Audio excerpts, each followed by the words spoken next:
Welcome back to our channel. இன்றைக்கி வந்து கொய்யாப்பழம் செடியில் வந்து கொய்யாப்பழம் பழுத்திருக்குன்னு அப்பா சொன்னாங்க. அதை பறிச்சுட்டு போகலான்னு வந்திருக்கோம் நானும் சிஸ்டரும்.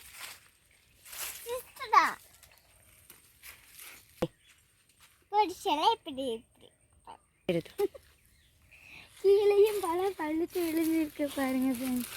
என் தங்கச்சி ஒன்று ஒன்றா போய் எடுத்துட்டு இருக்கா. வேற எங்கேயாவது இருக்கான்னு பார்க்கலாம் ஃப்ரெண்ட்ஸ். வாங்க.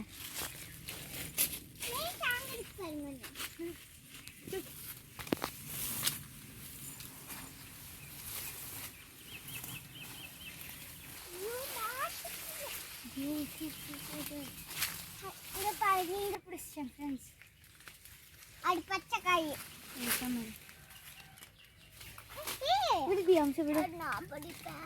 பழம் மாமரத்துக்குள்ளே போய் இருந்துச்சுங்க. இந்த 2 பழமும் நான் வெளியே எடுத்தேன். பாருங்க எவ்வளோ அழகாக க்யூட்டாக சின்னதாக இருக்குன்னு. பொறுமையாக பொறுப்பேன். இதோ இங்கே ஒன்று இருக்கு பாருங்க. அது எங்கள் அக்கா பிடிச்சி 3 கொய்யா பழம் போச்சு. 3 பேருக்கு எடுத்துக்கலாமா? 3 பேர் சொன்னேன். Okay friends, bye friends. Next வீடியோவில் பார்க்கலாம். பாய் பாய். என் கையில் போச்சு நான்